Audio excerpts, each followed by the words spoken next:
So let's talk about directors and how they should distinguish their role from that of managers. Who would you say is the highest authority within an organization? Who has the last word?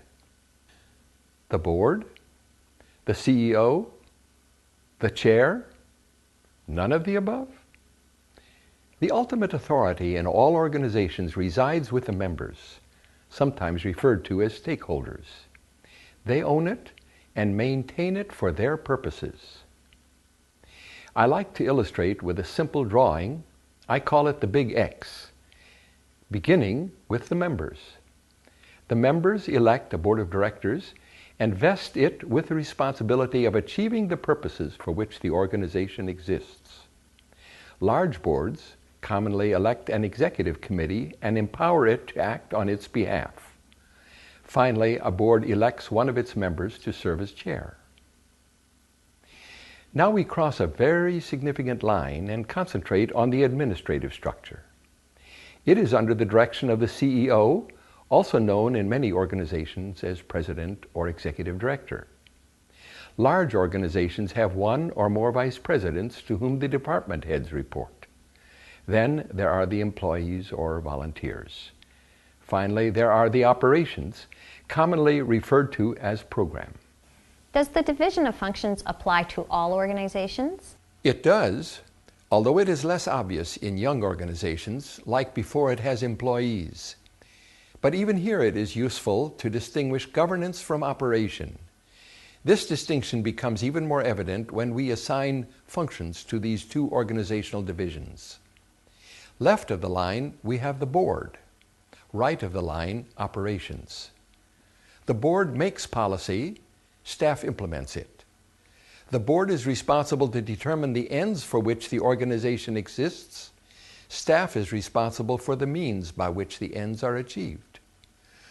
Board work revolves around what is to be done.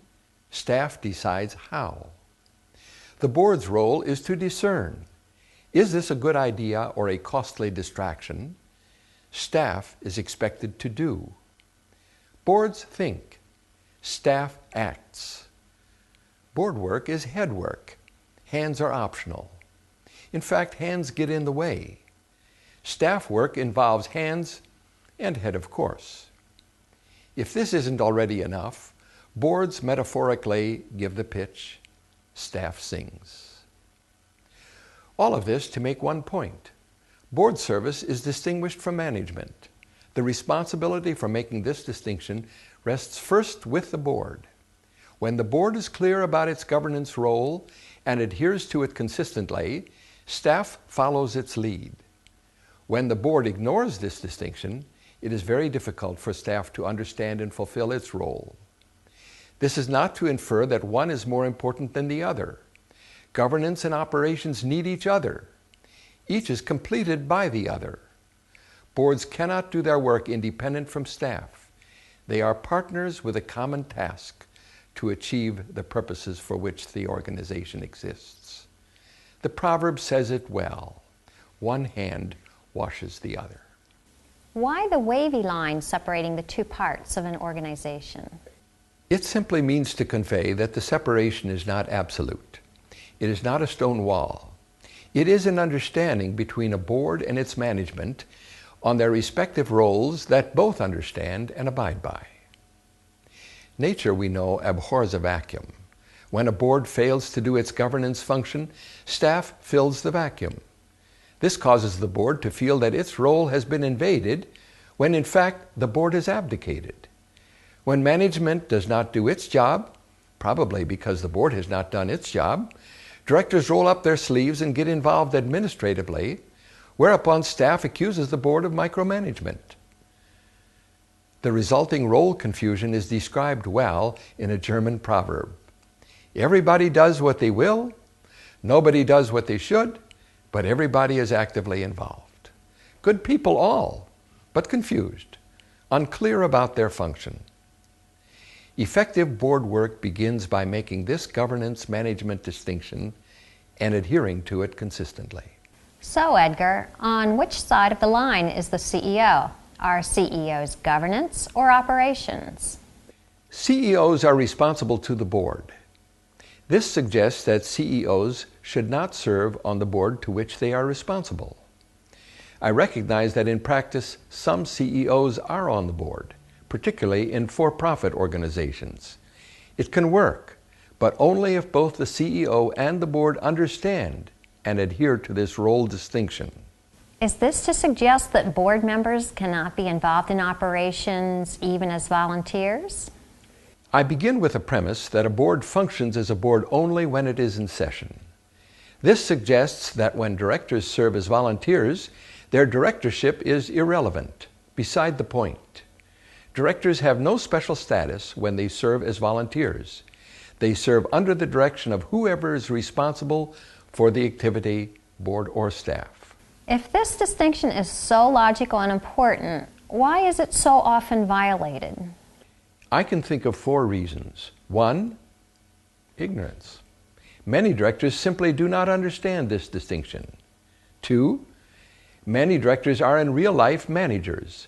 They fail to make this adjustment and continue to think as managers when they should be thinking and acting like directors. 3, board work, visioning, planning, monitoring, is abstract. It is hard to see what is accomplished. Management is by comparison concrete, visible. Number 4, finally, directors find themselves involved in management often because management taunts them there by asking how questions, how something should be done, instead of what questions. Later, staff criticizes the errant directors for micromanagement. When directors do what comes naturally, they often find themselves doing the work they have assigned to staff.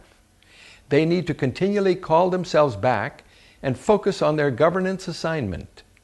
Before directors can act as directors, they must think as directors. That wraps up Chapter 1, Helping Directors Think as Directors. Edgar's Big X diagram does a concise job of distinguishing the role of the board from the role of staff and volunteers. Let's take a moment to do a little bit more review.